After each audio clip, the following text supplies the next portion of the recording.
Евангелие от Марка, 7 главу. 7 глава Евангелия от Марка, 14 стих. Братья и сестры, пасторы, я хочу задать вам вопрос. Каждый раз, когда я спрашивал, кто пришел на служение помазания, это здесь, это в наших других церквях, минимум 40% или 30%, минимум 30%, от 30 до 40% не было. Получается, что если мы считаем только обычно те, которые были на воскресное служение, допустим, прошлое воскресенье 5000, то получается, если 30% еще не было, получается, сколько? 8000. Правильно? Боже мой.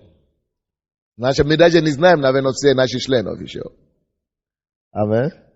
Бог сейчас мне показывает большой палец левой ноги, правой ноги. Если это вы, что-то вас беспокоит там в области, what do you call nail, princess?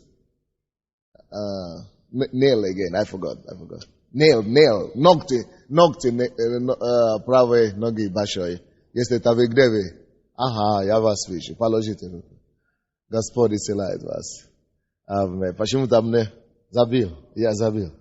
Евангелие от Марка, 7 глава, 14 стих.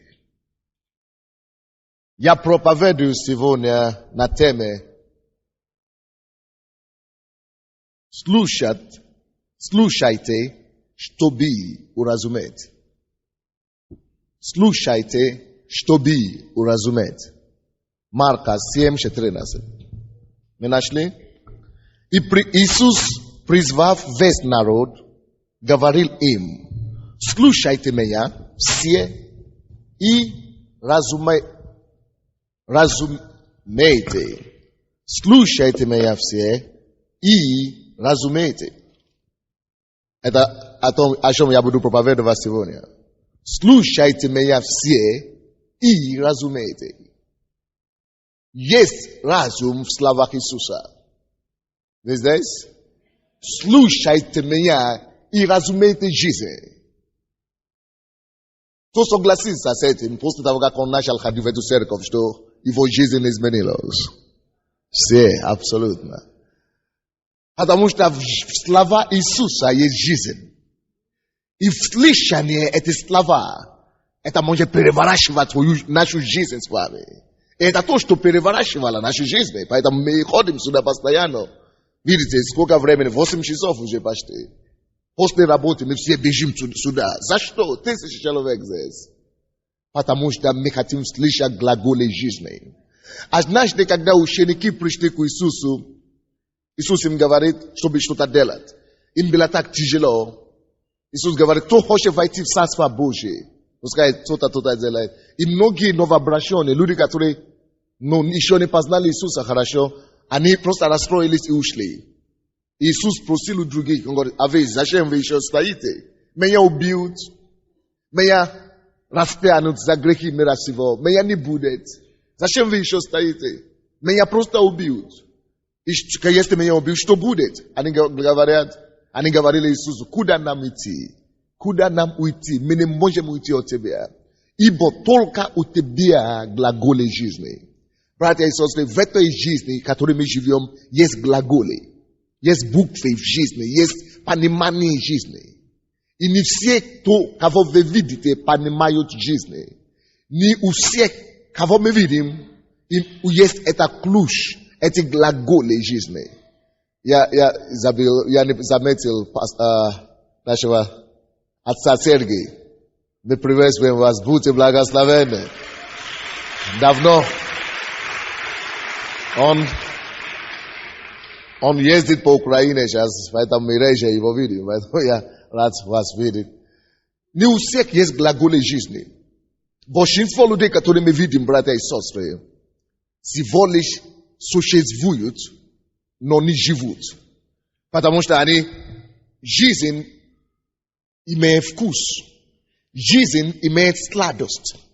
Мы можем жить, вы знаете, жизнь отличается от жизни, короче.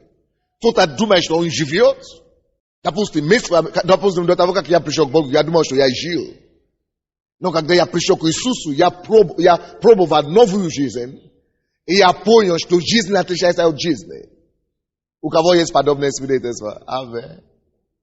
Жизнь отличается от жизни. Аминь. Иисус говорит, слушайте меня и уразумите. Что уразумим? Уразумим жизнь. Разум. Слышать и разум. Поэтому я говорю и проповедую на теме сегодня. Слушайте, чтобы уразуметь. Два слова. Слушать и уразумение. Важные вещи для жизни. Разумение. Зачем надо разуметь жизнь? Зачем нужно нам понимание? Или разумение это то же самое, как понимание. Понимание это то, что необходимо от всякого человека, кто хочет жить. И кто хочет жить не просто как-то, кто хочет не просто просуществовать в жизни, но кто хочет жить сладостную жизнь. Жизнь безопасная, застрахованная Богом жизнь. Нужно будет разумение. Разумение и понимание жизни, оно необходимо, потому что это расширяет сразу твой кругозор. Понимание дает тебе, свет в жизни. Понимание и разумение это как свет. Это значит, ты знаешь, куда нужно идти, куда нельзя идти. Что стоит делать, на что стоит тратить силу и на что не стоит тратить силу. Потому что у тебя есть понимание жизни. Допустим, люди ходят сюда, и когда они начинают слушать проповеди, они говорят, слушай, я начал ходить в церковь, и я больше не пью. Я начал ходить в церковь, не просто не тянется больше, не просто не хочется пить, не хочется колоться, не хочется курить. Почему? Потому что Слово Божье, Слово Иисуса, Слово Священного Писания, Слово, которое Бог говорит через Моисея, через Соломона, через Давида, Слово Библии дает разумение, разумение жизни, разумение того, что есть некоторые вещи в жизни, которые губительные. Написано, есть дорога для человека, который кажется прямыми, но конец его смерть. Есть дорога, которая кажется нормальным людям прямой. Но только Бог знает, что к концу этой дороги смерть. И поэтому, когда мы слушаем Слово Божие, мы начинаем иметь понимание, как у Бога. Мы начинаем понимать жизнь. И начинаем знать, что нет, не нужно туда идти. Потому что там жизнь, там смерть. Аминь. Понимание важно. Понимание, разумение, уразумение. Оно сильное слово. И нам нужно разумение. Разумение нужно нам, чтобы избежать ошибки прошлых. Чтобы избежать собственных прошлых ошибок. И чтобы также избежать ошибок своих предков. Разумение нужно нам в жизни, чтобы приобрести мудрость. Но для всего этого, чтобы получить разумение, надо уметь слышать. Он говорит, что слушайте меня и приобретайте мудрость. И уразумейте. Слушайте меня, чтобы уразуметь. Пути к уразумению есть слышание. Аминь. Допустим, если вы хотите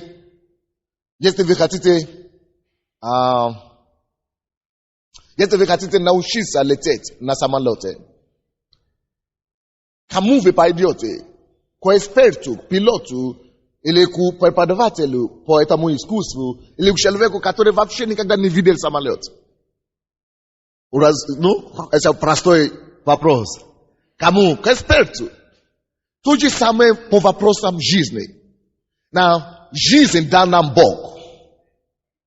И когда Бог дал нам жизнь, Он прилагал к этой жизни паспорт, инструкцию. И инструкция Бога есть Библия.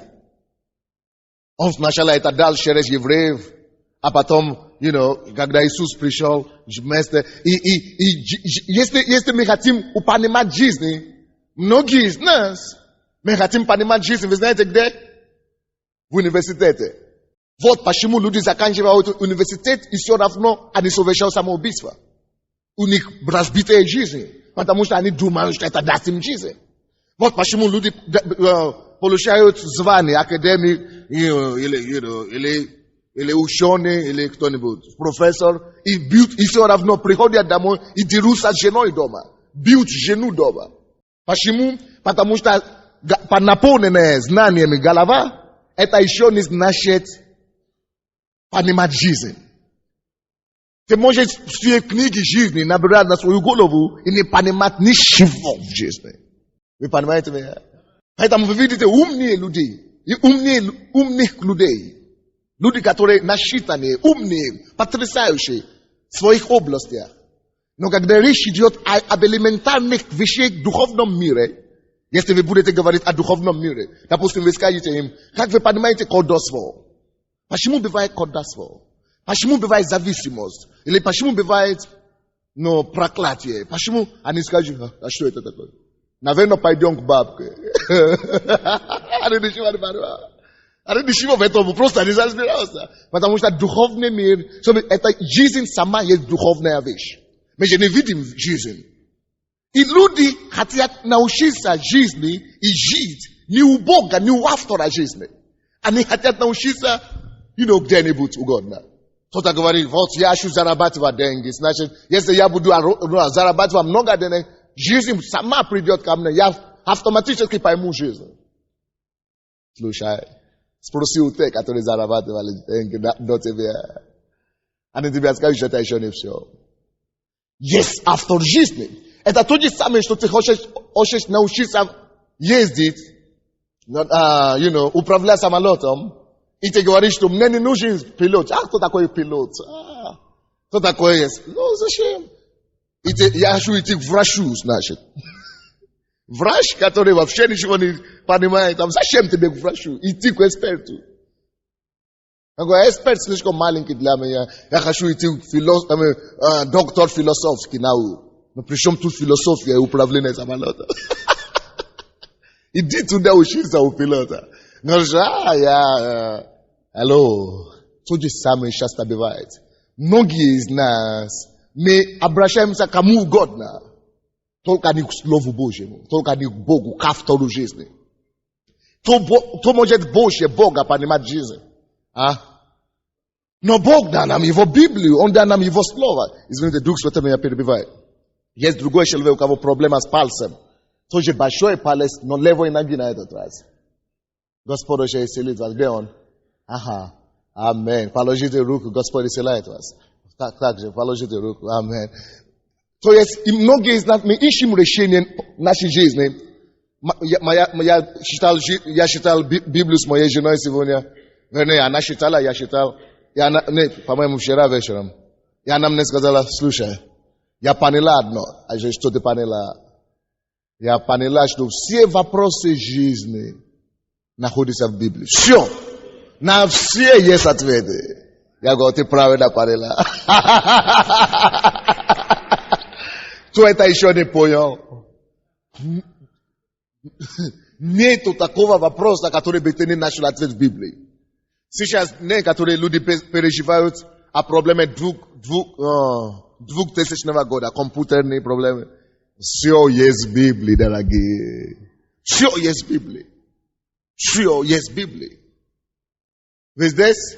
Поэтому Иисус говорит, услышите слова мои, чтобы уразуметь. Уразумение нужно нам, чтобы царить, чтобы господствовать, чтобы управлять этой жизнью, чтобы не быть проигравшим в жизни, чтобы не быть, чтобы не быть в стороне в жизни, чтобы мы могли ходить над этой жизнью, чтобы мы могли жить в этой жизни, не просто как прошлое, чтобы мы могли жить спокойной, гарантированной жизнью, чтобы мы могли жить жизнь полна радости.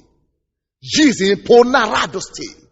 Написано, что и придут искупление Господом, и они придут радостными песнями на устах. Ибо их сердца наполнится радости Господней. Искупление Господа должны всегда жить Божьей радости.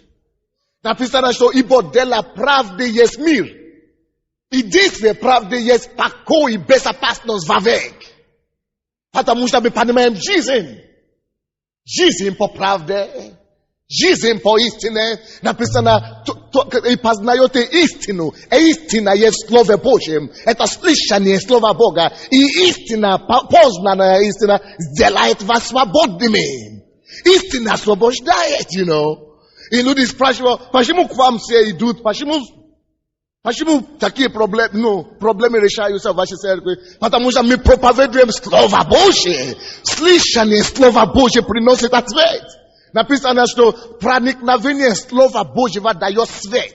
Оно дает свет любой проблеме. Если у тебя темнота какая-то в семье, проникновение Слова даст свет в этой семье. Если ты имеешь проблему в бизнесе, ты просто пусти туда Слово Божье. Слово Божье даст свет, просвещает. Проникновение Слова Божьего просвещает любую ситуацию. Ты найдешь ответ. Ты найдешь ответ. Поэтому Иисус и говорит, слушайте меня. Он собрал весь народ и говорит, дорогие, ваш ответ в Слове моем.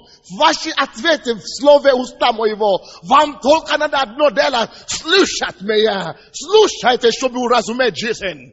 Кто хочет понимать жизнь, вы должны слушать Слово Иисуса. Аминь. Слушая Иисуса, мы понимаем жизнь. Но, как я уже сказал, два ключевые слова. Слушайте меня все и разумейте. Слушать и разумение. Вы знаете, слишком много людей не умеют слушать. Я убедился в этом опять, когда я поехал в Грузию. Есть человек, который может тебе помочь. Я поехал с сестрой из церкви. Она рассказывает какой-то родственнику. Рассказывает, что поможет этому человеку. Но этот человек не слышит. Он сам говорит. И она говорила все 2 дня, пока мы там были. И не дала человеку, который поможет ему говорить ни одно слово. И этот человек приехал это интересно. Допустим, 2 человека. Дай сюда. Допустим, скажем, что у него проблема. И она знает, что поможет. Но откуда ты будешь знать, что у нее есть ответ на твои проблемы, когда ты ее не будешь слышать? Это проблема в обществе. У всех бывали такие проблемы. Но когда я учился, слава Богу, в университете, я журналист. Обычно у нас есть такой предмет, специально, нас учат слышать, слышать людей. То есть, и я понял, что это большое искусство. Даже в Библии нужно уметь слушать. И Иисус об этом и говорит. Вам нужно разумение, но слушайте меня. Слушайте меня все. Только когда вы услышите, вы можете поразуметь. Слушание ведет к разумению. Допустим, у нее есть ответ на все его проблемы, то, что у него волнует. Но он просто говорит, ты понимаешь, у меня такая проблема, у меня такая проблема. Но я знаю, я тебе скажу, ты не знаешь, мне так тяжело. Ты послушай, я тебе... Это то, что было. Я вижу, я просто как посторонний, я извиняюсь, что я привожу такой пример. Но я просто как посторонний человек, я стоял, я просто вижу, слышу. И он даже не дает ей говорить. А у нее все ответы. Хорошо, 2 дня. Ты говоришь 2 дня. Не надо ехать, уже уехал. Остался он со своими проблемами. Ты можешь говорить до 2 месяца говорить. Но ты не знаешь ответ. Ты не будешь говорить больше того, ты не будешь говорить больше того, что ты знаешь. Но когда ты слышишь другого человека, ты добавляешь к тому, то, что ты уже знаешь. То, что она знает. Но когда ты все время говоришь, ты говоришь только то, что ты уже знаешь. Значит, ты не принимаешь ничего, ты не добавляешь к твоему знанию. Ты только говоришь то, что тебе уже известно. Но мы часто думаем, что наперед, что я уже знаю все то, что он скажет. Я уже все знаю. Он не понимает меня. Я уже его все понимаю. Я уже все знаю заранее. Откуда ты знаешь? Это нужно уметь слышать. Аминь. Поэтому, если он, допустим, замолчит, хотя бы сейчас, тогда она могла бы рассказать ему все, что ему надо делать. И тогда он получит помощь. Аминь. Многие из нас, мы не могли получить свою чудо, ответ на свои проблемы, только потому что мы слишком часто опережаем события. То есть мы не даем, мы не слишком внимательны, мене слишком терпимы, чтобы слышать ответы на свои проблемы. Амин. Это часто бывает у людей. Я часто это вижу с членами церкви. Они приходят ко мне в офис на консультацию. Я говорю, я слышу их.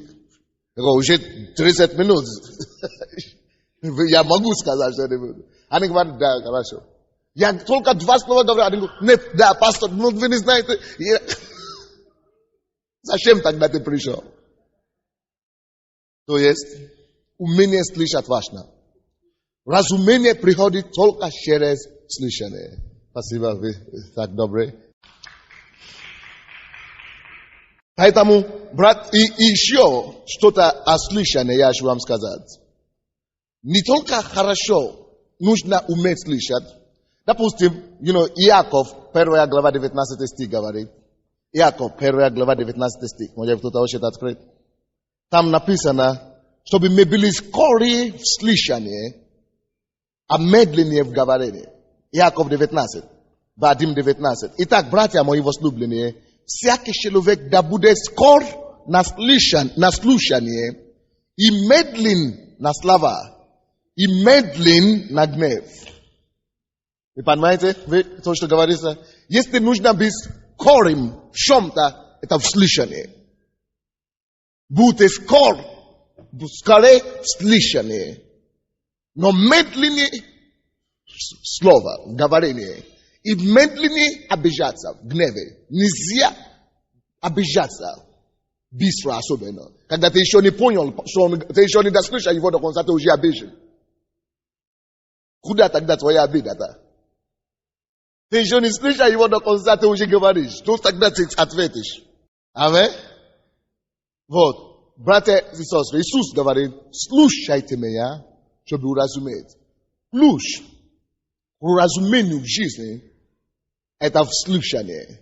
Слышание кого? Слышание Слова Божьего. Допустим, Евангелие от Иоанна, 14 глава, 6 стих. Евангелие от Иоанна, 14 глава, 6 стих. Иисус говорит, я есть жизнь, я есть путь, и я есть истина. Я есть жизнь, путь и истина. Анализируйте это слово. Это либо Иисус Христос сумасшедший, чтобы говорить такое слово. Либо он действительно есть то, кто он сказал, что он есть. Либо он обманывает, либо он есть тот. То есть, вы думаете, что Иисус обманывает. Особенно религиозные люди, особенно такого ранга, как Иисус, основатели,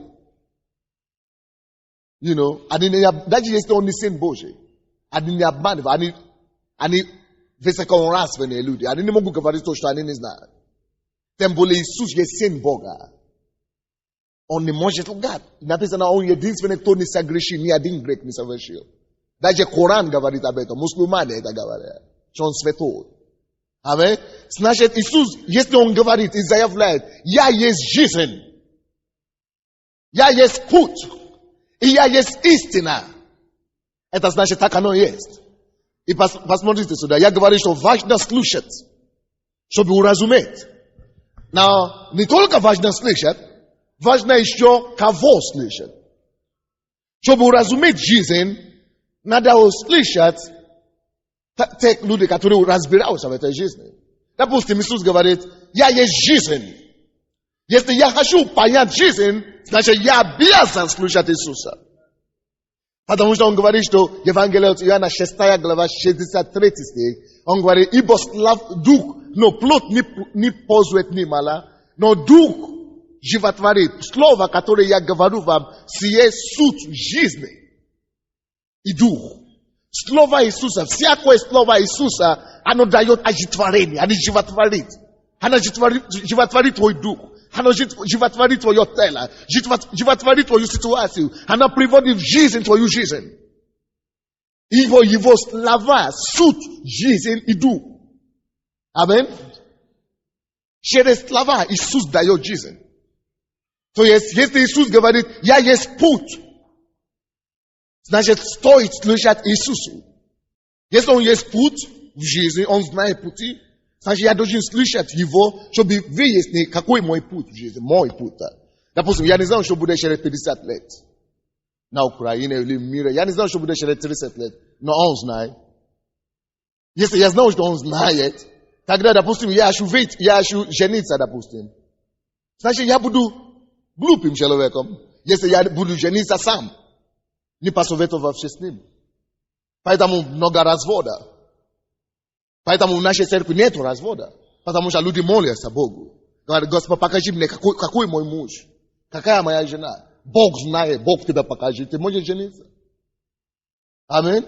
Очень просто. Поэтому, если он есть путь, он знает все наперед, я могу довериться ему. Я могу положиться, вот такого стоит слышать. Иисус есть путь, Иисуса стоит слышать. Иисус есть жизнь, Иисусу стоит слышать. Это то же самое, что если, допустим, вы слышали все время, допустим, вы учились медфаке, в медицинском факультете. И вы слышали все о медицине, 10 лет вы учились, и все о медицине. То очевидно, что вы ничего о журналистике не будете знать. Вы здесь? Или же другой пример, лучший пример. Если вы всю жизнь слышали русский язык, вы жили здесь, в Советском Союзе, или в Украине, всю жизнь. И вы слышали, как люди говорят по-русски. Это неплохо. Вы будете знать хорошо русский язык. Но вы никогда не слышали, как люди говорят по-французски или по-английски. Очевидно, что вы не будете понимать эти языки, и вы никогда не изучали. То, что вы слышите, то вы разумеете. То, что вы не слышите, вы не разумеете. Аминь. Допустим. Давай, дай сюда, брат. You speak English? No. Я не понимаю. А? Я не понимаю. Правильно. Он не понимает по-английски. Но ты говоришь по-русски? Да, по-русски. И ты говоришь по-украински? Понимаешь по-украински? Да, понимаю. И ты живешь на Украине, у тебя нет проблем, потому что ты не понимаешь по-английски. Ты можешь прожить, найти свой путь, ты по-русски здесь обходишься. Да, конечно. Конечно. Он все у него нормально, он обходится события, он может, вот как бабушка, он может жить 70 лет здесь, у него вообще не будет проблем, что он никогда не изучает английский. Он здесь живет. Но то, что он здесь обходится с русским языком или с украинским, разве это отрицает существование английского языка? А? Все равно английский есть. Но кто из вас знает, что то, что он обходится здесь с английским, с русским языком, еще не обозначает, что он может обойтись с русским языком везде. Вы согласны? Вы согласны, что то, что здесь он живет без проблем, без претензий, никто на него не жалуется, он решает все его проблемы на русском или на украинском. И это еще не обозначает, что он может где-то ходить и решать все свои вопросы. Вы понимаете, вы это согласны? Теперь послушайте мою логику. Очень много людей живут и разумеют и понимают одно направление жизни. Допустим, я жил в миру раньше. Я хотел стать доктор философских наук. Учился, прогнался сюда. Я закончил университет, получил диплом, красный диплом. И я думал, что я маленький король. Потому что я диплом журналистики имею. И я думал, что я уже понимаю в жизни. Это заблуждение. То, что я имею понимание одной какой-то отрасли, или несколько отраслей жизни, это еще не значит, что я уже понимаю жизнь. Вот, слишком много людей подобны на него. Они хорошие специалисты, хороший врач, допустим. Или хороший кто-нибудь, инженер, хороший бизнесмен. И они живут нормально, все хорошо. И они думают, что все, что нужно знать в жизни, я уже знаю. Это как когда я учился в университете.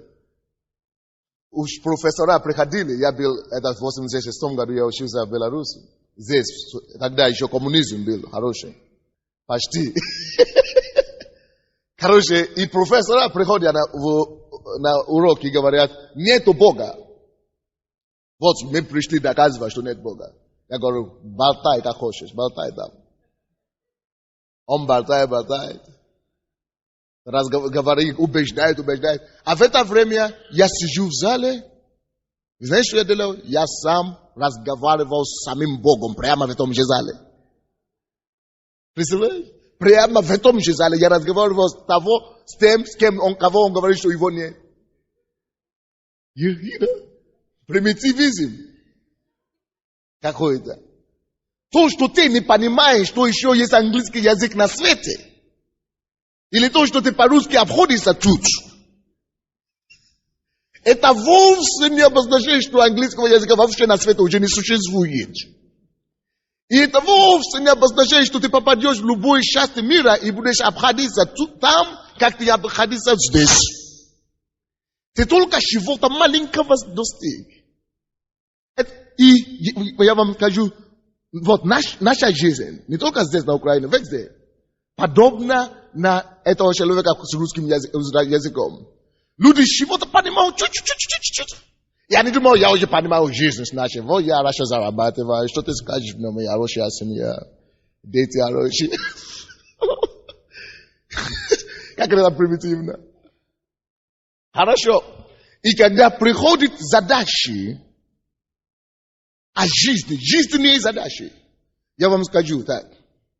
Извините, Дух Святой мне опять показывает ногу у кого-то. У кого-то проблема ниже колена, правой ноги.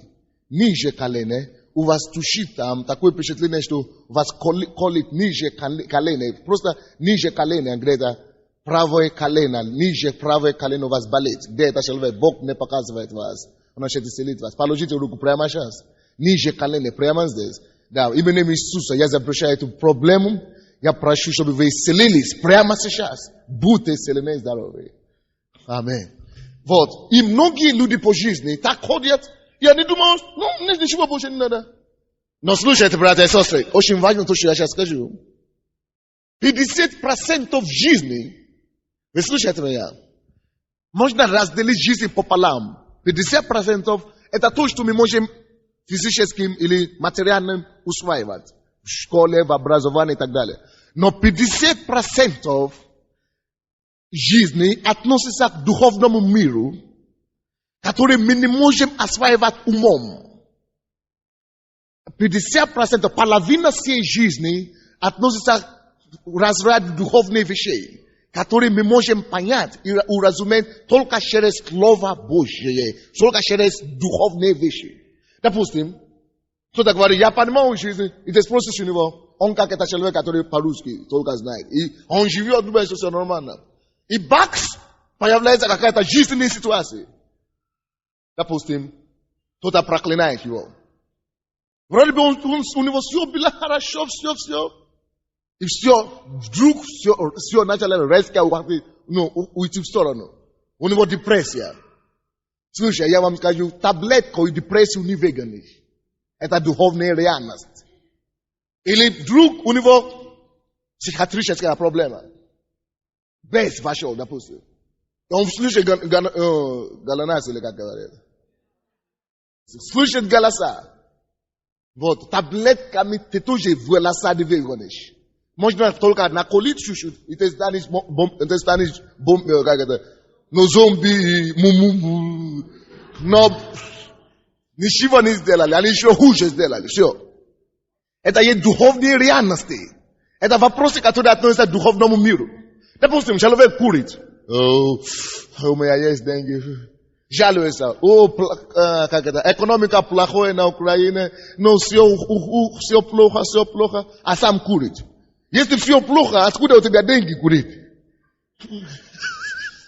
Еще неплохо.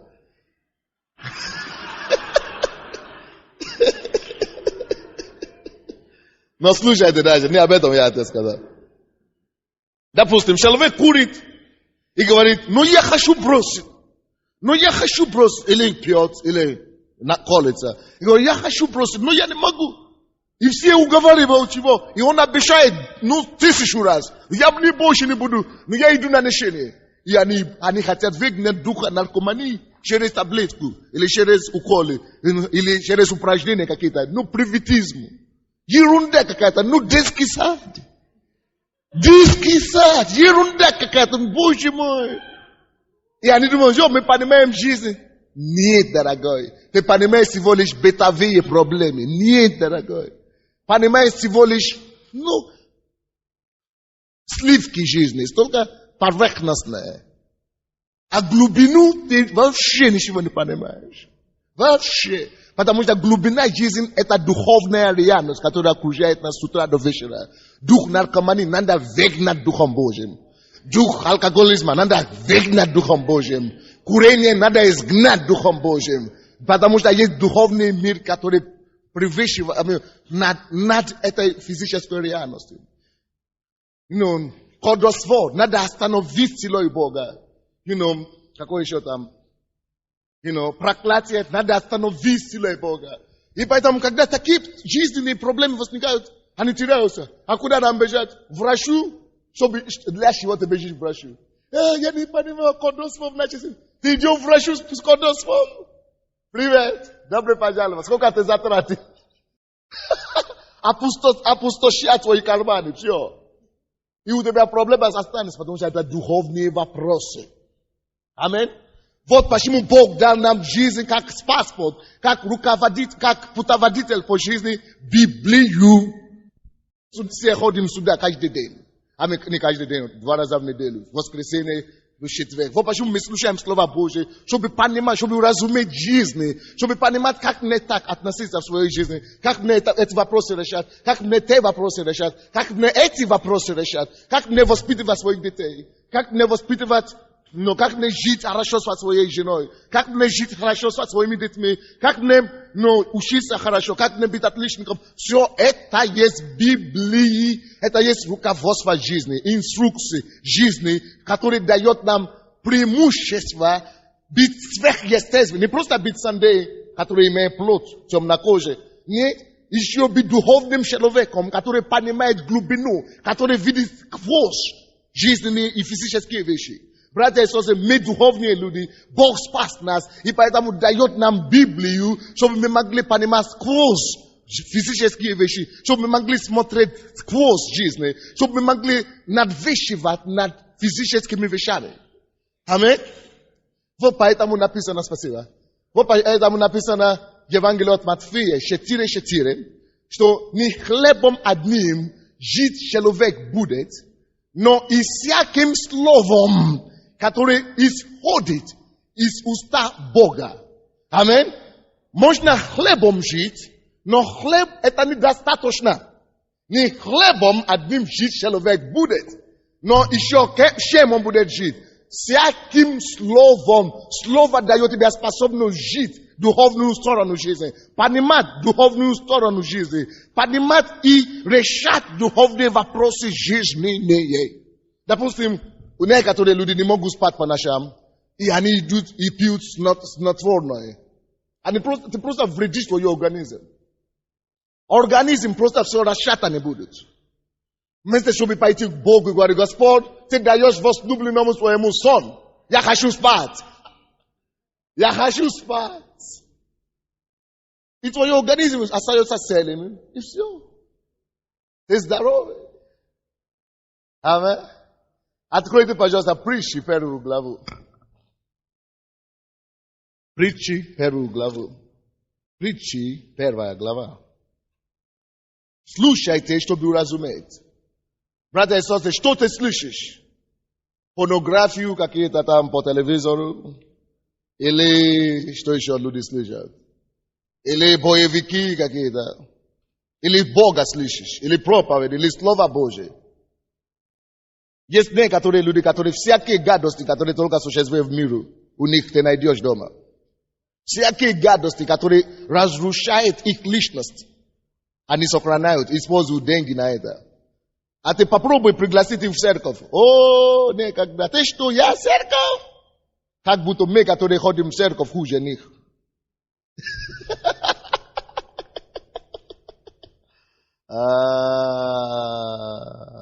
Это не понимание. Вот почему я говорю, что понимание важно. Аминь. Понимание важно. Важно. Допустим, когда меня приглашали раньше в церковь, когда я еще был неверующим, Я еще не пришел. Ну, я ходил в церковь такие, ну, как все. Ставил, сколько Бог знает, сколько свечек я уже потратил на это дело. Но ничего не помогло. Я такой был, как и был грешников, такой остался. Но я знаю, что есть такие церкви нормальные, где нужно жить правильно. Но я говорю, не, я не хочу идти в эти церкви. Там нельзя пить, нельзя курить, нельзя гулять. Я хочу пойти в эту церковь, когда мне будет 50 лет. Когда я буду старый, когда я нагуляю все, уже загрешу все, закончу, тогда я приду в церковь. Я так думал,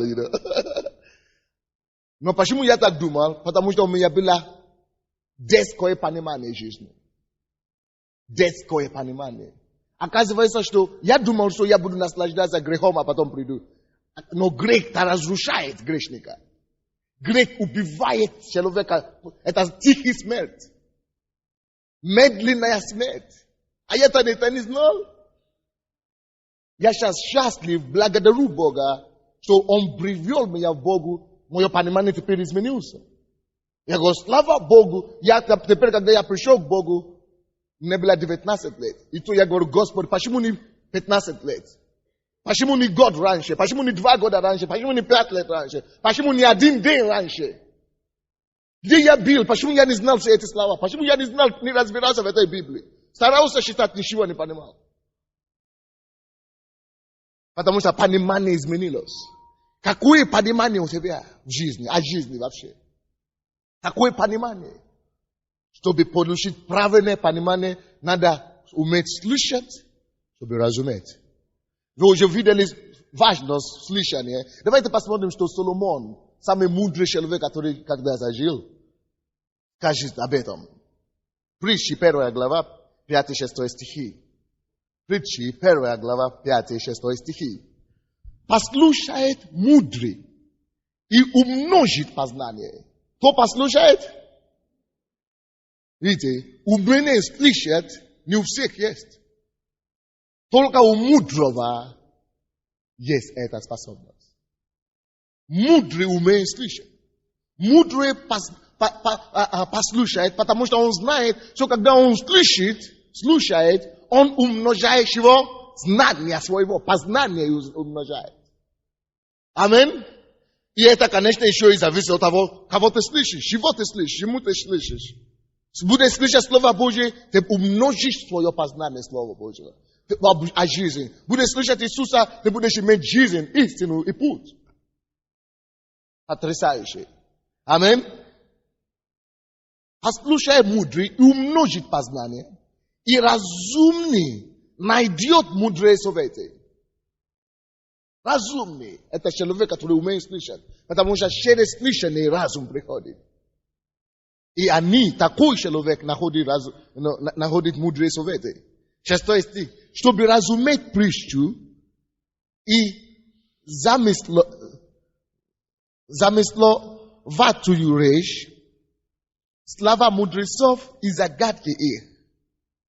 Человек, который умеет слышать, у него будет понимание, он приобретет разум, и через разум приобретет мудрость. Цепочка. Слышание приводит к разуму, и разум потом поводит к мудрости. То есть, если вы пишете, кто записывает, слышание ведет к разуму, разум ведет к мудрости. Братья и сестры, позвольте мне сказать, что человек, то, что человек есть, зависит от того, что ты знаешь. Вот почему нужно слышать, почему разум важен. То, кто ты есть сегодня, ты не можешь быть больше того, кто ты знаешь. Ты не можешь пойти, ты не можешь делать больше в этой жизни, чем того, что тебе открыто. Чем то, что ты уже приобрел, то, что ты узнал. Если ты не узнал, что есть визитные, чем есть чеки, дорожные чеки, как называется еще. Если ты не знаешь, что такое вообще существует, ты не сможешь использовать дорожные чеки. Ну, виза и так далее, как еще называется. Мастеркард, ну, по-разному называется. Нету одной названия. Томас Кук, ну, это тоже разные виды. Томас Кук и так далее, это есть разные виды. А по-русски нету Хорошо, не важно. Кредитные карточки, можно сказать. Вот кредитные карточки, если ты не знаешь вообще, что такое существует, ты не сможешь использовать. Ты не сможешь использовать. Поэтому человек не может быть больше того, что он знает. И давайте еще я скажу, если вы пишете, я не пойду больше, я не буду, я есть продукт того, что я знаю.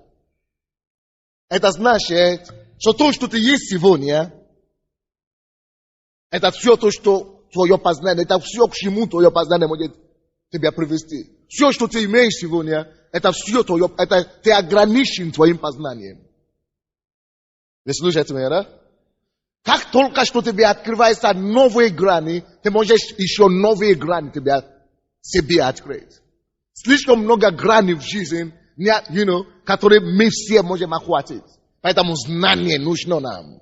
Поэтому разумение нужно нам, братья. Давайте пойдем за знание. Давайте будем искать знание, будем искать разумение, будем расти дальше. Потому что мы не пойдем больше того, что мы знаем. Мы не пойдем, мы не сделаем больше того, что открыто нам. Ты есть продукт того, что ты знаешь. Да поэтому давайте будем искать знание. Будем искать мудрость в Слове Божьем. Будем искать Слово Божье каждый день. И не просто читать Библию, будем размышлять. Будем просить у Господа, Господь, открой мне жизнь, открой мне Твое Слово. Нужно, если человек только читает Библию и не думает, и не размышляет, тебе это ничего не даст, никогда. Но лучше брать один стих и начинать думать об этом. Как это мне поможет? Что Бог мне говорит об этом? Как это относится ко мне? Господь, что ты хочешь этим мне сказать? Задавать себе вопросы над этим словом Писания, и тогда, жемчужины этого слова начинает открываться тебе, и начинает тебя поднимать, и исправлять, и помогать. Вы понимаете меня, да? Поэтому говорится, что именно мудрый слушает. Именно мудрый умеет слышать. Потому что если ты будешь слышать и приобретать знания, но это не обозначает только слышать, и считать, и по-разному можно приобретать знания. Тем больше, тем умнее ты станешь. Тем больше ты идешь за знанием, тем больше ты накопляешь знания, тем больше ты будешь знать. Аминь. Допустим, когда я хотел начинать эту церковь, я работал на телевидении. Там конфликты такие были, там ужасно. Потому что я хотел проповедовать по телевизору. Я еще тогда не стал пастором, я был журналистом. И директор телевидения говорит, давай, он так интересно говорит, пускай он скажет по телевизору. Но вся редакция они просто начали просто возмутить воду. Говорит, что ты что? Еще ни один негр у нас не выступает по телевизору. Что люди скажут, ты что? Другие говорят, это что? Мы же православные страны. Что он будет говорить? Третьи говорят, у него же русский язык, вообще разбитый русский язык. Что, как это люди же его не поймут? Короче, все начали свои говорить.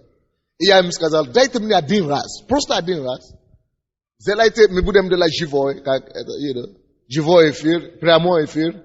И пускай люди звонят. И мы будем тогда судить по откликам телезрителей. Если будет отрицательные звонки, тогда не будем проповедовать. Но если будет положительные, тогда мы будем продолжать. Все, хорошо, все согласились за это. И после первой передачи у нас получилось больше писем и больше звонков на эту мою передачу, чем все передачи этого канала.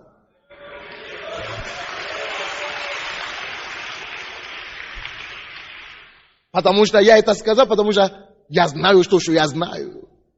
Что то, что человек знает, то, что ты знаешь, открывает тебе пространство. Аминь.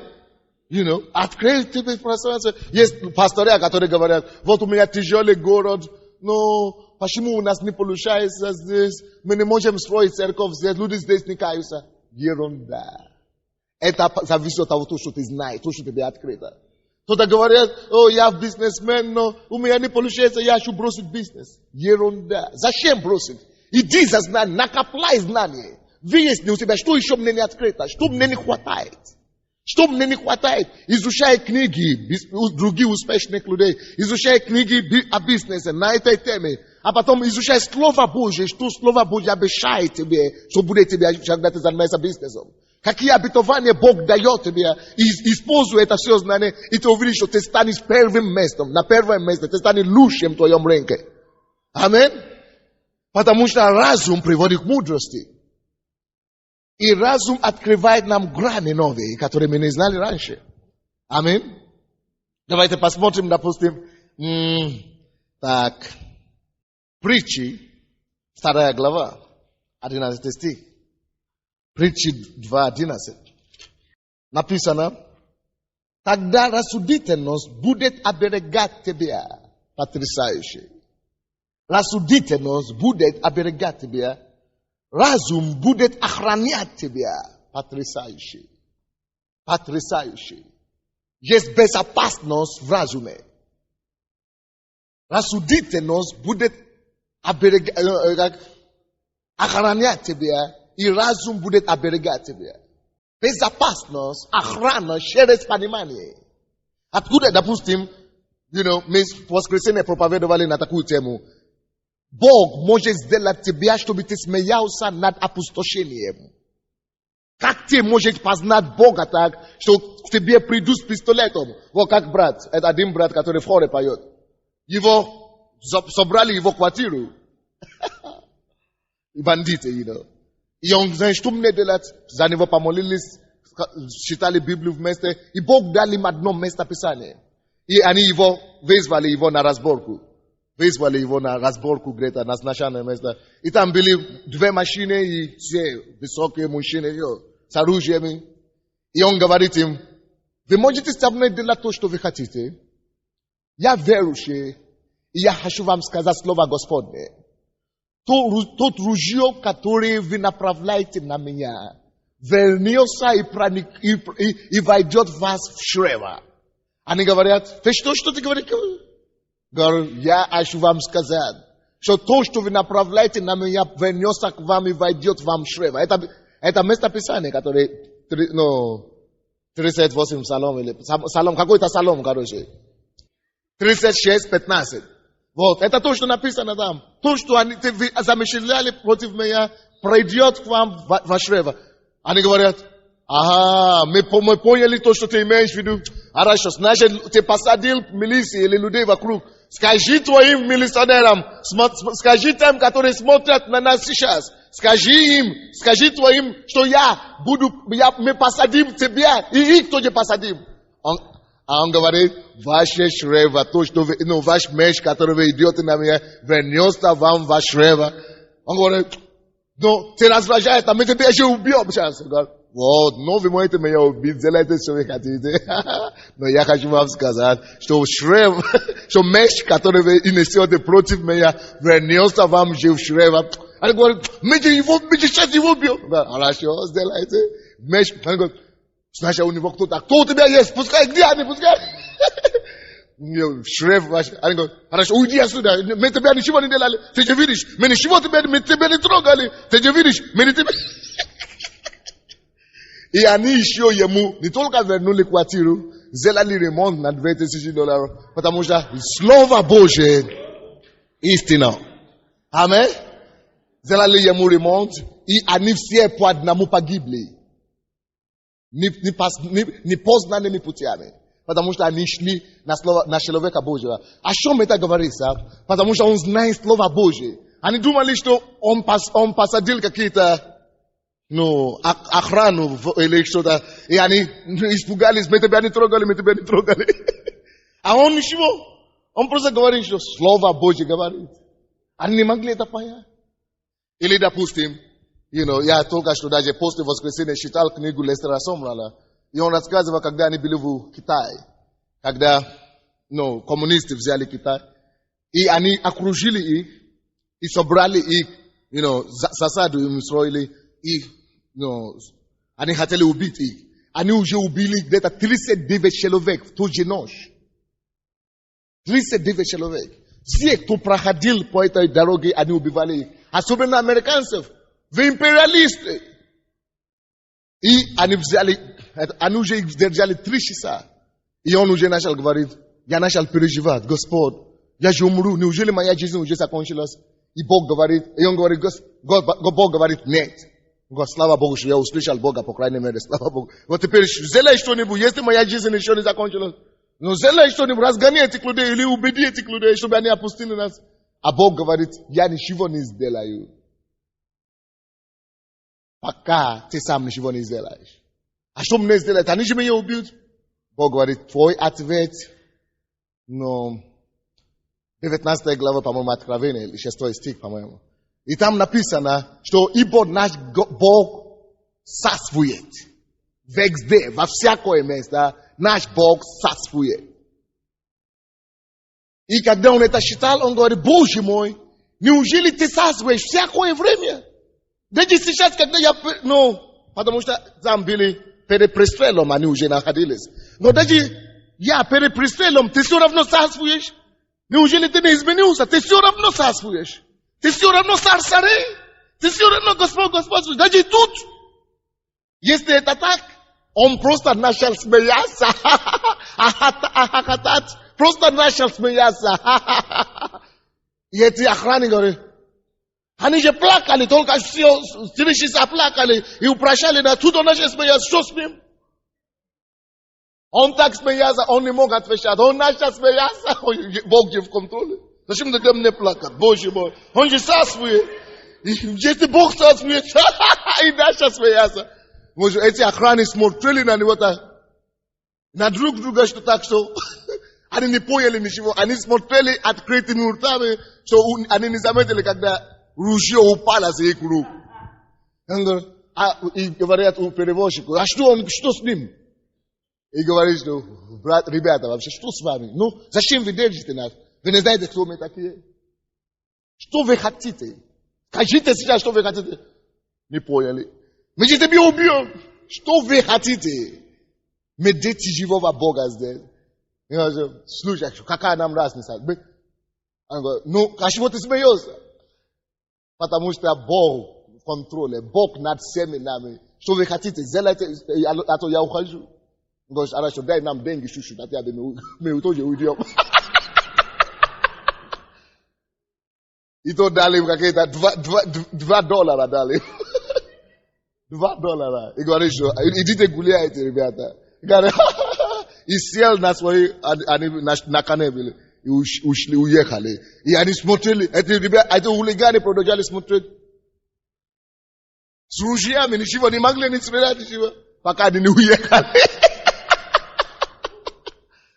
Потому что разумение, что он понимает? Его могли бы убить там. Пока он не вспоминал Слово Божьего. Он не думал о Слове. Но написано, что разум оберегает тебя. И рассудительность охраняет тебя. То есть разум, понимание, то, что ты знаешь, тебя спасет. Допустим, эта сестра говорит, когда сестра пришла в церковь, где она? Где эта сестра, которая по опухоли говорила сегодня? Или какая проблема она говорила? Которая меня пример приводила, свидетельствовала здесь. Вот у нее, она не видела одним глазом. И она говорила, я помню, как пастор сказал здесь. Вы помните, мой кто был? Я обнаружил опухоль у себя под мышкой. Я говорю, у меня? Дьявол, если бы в миру, конечно, я бы не знаю, я бы пошел к врачу, злокачественный или доброкачественный. Покажите. Ерунда. Теперь я знаю, кому я служу. Я дитё Бога, и я знаю, что Бог говорит об этом. Написано, что Иисус Христос пострадал на кресте и получил раны, чтобы верующие в Него могли исцелиться через раны Его. Ранами Его мы исцелились, написано. Поэтому я смотрю на эту опухоль. Я говорю, я тебе даю до конца этой недели. Это было вторник. Я сказал, чтобы в пятницу тебя не было там. Чтобы в пятницу тебя не было там. Потому что ранами Иисуса я исцелен. Иисус уже пострадал. Он уже болел, чтобы я не болел больше. Я повелевал тебе уйти прочь. Раса. Исчезнуть. И в пятницу я видел, что все. Опухоль убавилась и ушла. И она вспомнила это. Она сказала, что это так меня ободрило. И она сколько лет ты уже не могла видеть там? Сколько лет? Пару месяцев не могла видеть этим глазом. Ее глаз было плохо и так далее. Я здесь проповедую, она сидит на втором ряду и не могла меня видеть. И она вспомнила, она слышала эту проповедь и сказала, ага, значит, до конца августа я повелеваю, чтобы этот глаз начал видеть все, как левый глаз тоже. Я запрещаю эту болезнь, даю срок. До конца августа я должна видеть. Я верю это. Бог исцелил меня, Бог умер за меня. Что это такое? Познание. Разумение охранило ее. Разумение оберегало ее. То, что ты понимаешь в жизни, решает много в своей жизни. Допустим, я знаю, что мои дети никогда не будут наркоманами. Никогда не будут алкоголиками, никогда не будут курить, никогда не будут гулять. Откуда я знаю? Потому что я уже знаю Слово Божье. Я знаю, что нужно делать для того. Я знаю, допустим, когда я еще не женился, я знаю, что у меня не будет ссора, не будет конфликта, не будет вообще спора в моей семье. Никогда. Я знаю, что я буду жить в семье счастливой жизни. Я просто это знал. Люди говорят, что ты гордишься. Какой гордишься? Когда написано то, что нужно для этого в Библии. Я уже все ингредиенты знал. И теперь мы живем уже 5 лет. Нету ни ссора, ни спора, ни конфликта, ничего. И будем жить 50 еще лет. И ничего не будет. Или больше. 60, наверное.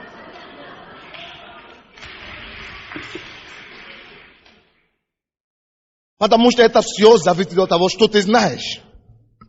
Я говорю, это все зависит от того, чего ты знаешь. Аминь.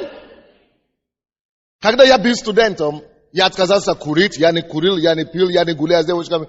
И все говорят, что ты такой, вроде бы ты такой нормальный парень, но ты вообще дурачок совершенно. Не пьешь, не куришь, ты же не живешь. А я говорю, что праведность не постижается. Ты не можешь жить по правде, чтобы ты постыдился. Праведность тебя возвысит.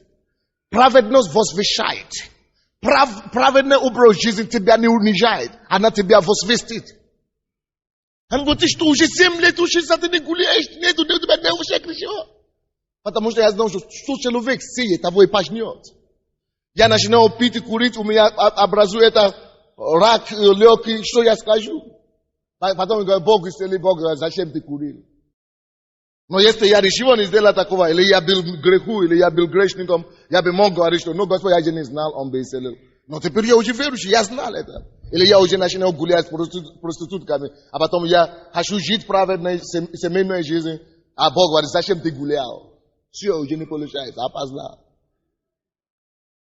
Вот, поэтому нужно праведная жизнь возвещать. Аминь.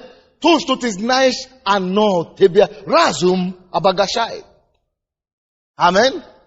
Написано, что разум оберегает и рассудительность охраняет. Давайте, допустим, посмотрите 3 главу притчи. 21 по 26 стихи. 3 глава притчи. 21 по 26 стихи.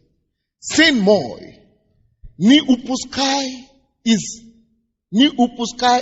из глаз твоих. Храни здравомыслие. Это то же самое, как разумение, рассудительность, здравомыслие и рассудительность. Понимание. Храни рассудительность и здравомыслие храни. Братья и сестры, мы дети Божьи. И Бог говорит, сын мой, храни рассудительность.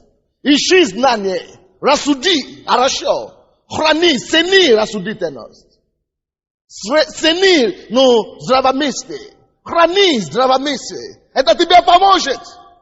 Аминь. И почему это? Зачем это нам? 22 стих. И они, рассудительность и здравомыслие, будут жизнью для души твоей. И украшением для шеи твоей. Потрясающе. Потрясающе. Есть некоторые красота и украшения, которые нельзя видеть физическими глазами. Аминь. Рассудительность и здравомыслие украшает тебя. Это получается мудрость. Она украшает тебя. Я уже сказал, что слышание приводит к разумению, разумение к мудрости. Мудрость, разумение, рассудительность украшает тебя как как украшение. Кто там, вы видите, когда девочка, как тебя зовут? Иди сюда, девочка. Да, быстренько. Или у тебя нет украшения? Есть. Допустим, когда мы смотрим на сестру, накрашенная, красные губы. Хороший крестик. Хорошие сережки. Мы говорим, красивая девушка. Потому что она накрашена, украшение. Который хорошо, приятно смотреть на нее. На хорошего всегда приятно смотреть. Аминь. И посмотрите, написано, что таким же образом, как нам приятно смотреть и притягивает. Вообще-то украшение притягивает.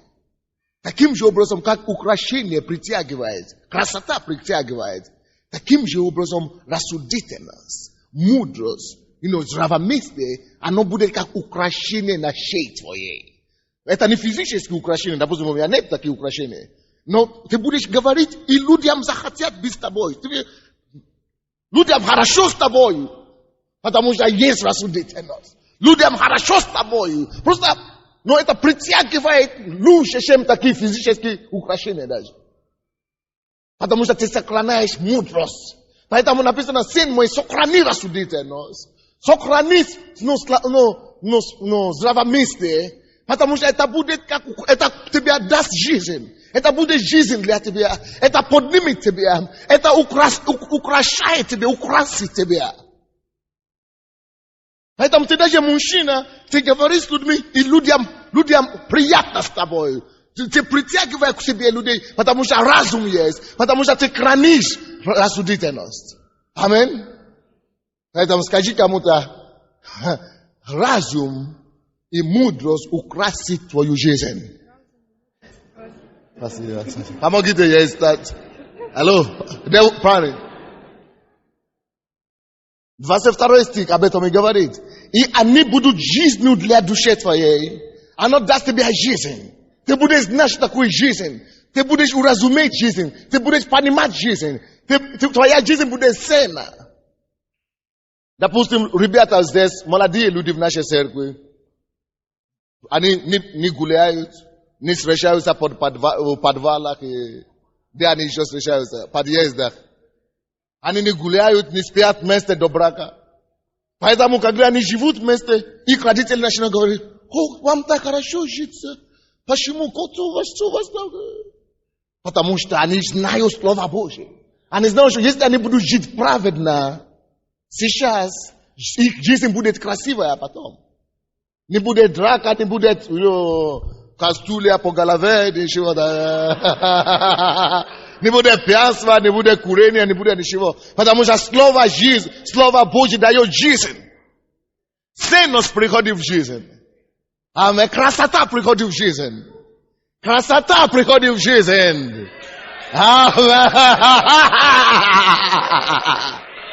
Аминь. Поэтому я говорю, что жизнь отличается от жизни. Жизнь отличается от жизни.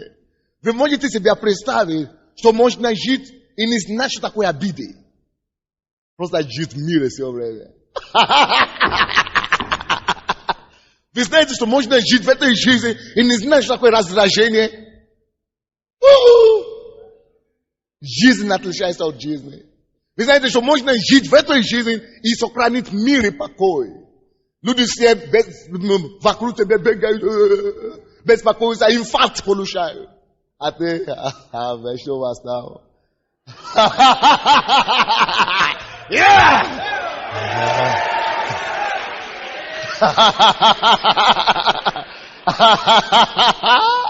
Потому что мы вошли в Божий отдых. Мы вошли в Божий покой. Аминь. Поэтому говорит, что рассудительность и, здравомыслие тебе даст жизнь, даст жизнь душе твоей. И украшению шеи твоей, потрясающе. Кто-то говорит, куда? Я был в Англии однажды, и говорит, зачем тебе там в Украине быть пастором? А почему? Там же нету черных, потому что он пастор.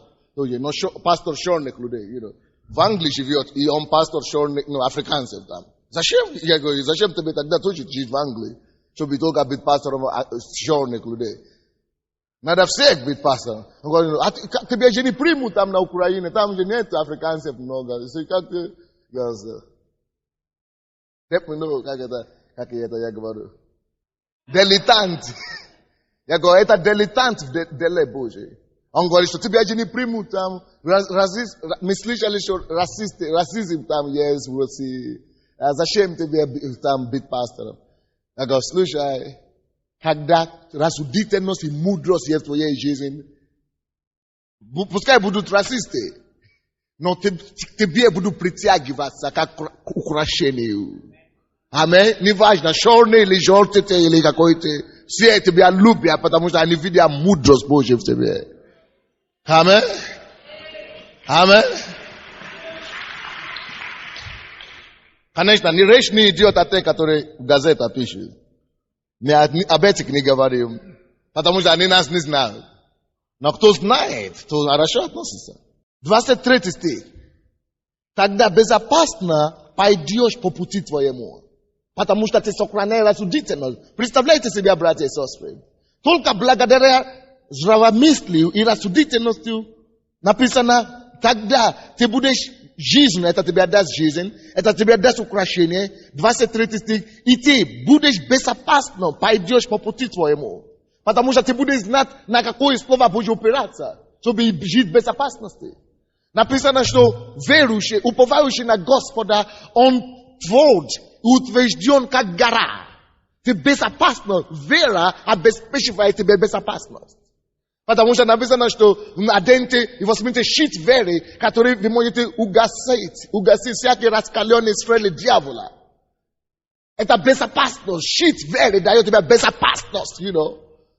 Поэтому нужно искать знание, разумение, рассудительность, чтобы ты мог знать, что Бог говорит, чтобы я имел безопасность. И об этом говорится, что человек будет в безопасности. Безопасно пойдешь по пути твоему. И нога твоя не споткнется. Твоя нога не споткнется. Когда ляжешь спать, не будешь бояться. И когда уснешь, сон твой приятен будет. Если кто не может спать ночью, или у вас кошмары по ночам, возьмите этот стих. 23 глава притчи, 24 стих. Что написано, что когда я буду спать, сон мой будет приятен. Скажите, сон мой будет приятен. Поэтому, если у вас проблема со сном, откройте перед сном сегодня. Читайте, изучайте притчу. Говорит, Господь, твое слово говорит, сон мой будет приятен. Поэтому я буду спать, и мой сон будет приятен, как у новорожденного ребенка. И так и будет, потому что это Бог сказал. Это Бог сказал. Это разумение. Потому что ты услышал это сегодня, ты это уразумел, ты поверил в это, и ты уже будешь спать нормально со сегодняшнего дня. Все. Но это же Слово Божие. Вот сила разумения, сила понимания. Братья и сестры, ты есть продукт твоего разумения, то, что ты знаешь. Ты не можешь быть больше того, то, что ты знаешь. Вот почему мы ходим в церковь, вот почему мы слушаем Библию, вот почему мы изучаем книгу жизни, чтобы понимать лучше жизни, чтобы разбираться в жизни, и чтобы царить в этой жизни, чтобы ходить над этой жизнью. Чтобы не плакать, когда все плачут, но мы будем знать, что делать. Потому что мы имеем Слово Божие. Когда какие-то проблемы, мы будем знать, куда идти. Потому что мы имеем Слово Божьего, you know. Потрясающе. Он говорит, что это будет охранять тебя на пути твоей. Ты ляжешься спать, ты безопасно будешь. И твой сон будет, you know, приятен. Не убоится внезапного страха и пагубы от нечестивой, когда она придет. Не убоится. Потому что Господь будет упованием твоим и сохранит ногу твою от уловления. Слава Господу. Аминь. Слушайте, чтобы разуметь. Слушайте, чтобы разуметь. Слушание дает разумение. Разум необходимо, чтобы пришли к мудрости. Разум оберегает. Разум охраняет. Разум дает приятный сон. Разум дает жизнь душе нашей и дает украшение шеи нашей. Потрясающе. Аминь. Поэтому будь скор в слышании, медленно в говорении и медленно в гневе. Amen. Amen. Ви давайте преклоним нашу голову, поговорим с Богом. Что, Господь, дай мне разум, дай мне разумение. Я хочу мудрость Твою. Я хочу понимать Библию. Я хочу понимать Твое Слово. Я хочу слушать Иисуса. Я хочу приобрести Его жизнь, Его путь, Его истину. Давайте поговорим с Господом. Господь, помоги мне, Господь. Уразуметь жизнь. Я хочу понимать жизнь. Я хочу иметь и понимать буквы жизни. Господь, помоги мне разуметь жизнь. Помоги мне, Господь. Я хочу понимать жизнь через Твое Слово. Я хочу разбираться в духовных вещах. Попросите у Бога, и Он даст вам. Написано, просите и получите. Просите и получите. Просто обратитесь к Богу, Бог в этом доме. И скажите Ему, научи меня жить. Если вы хотите летать в самолете, вы не пойдете к врачу, вы пойдете к пилоту.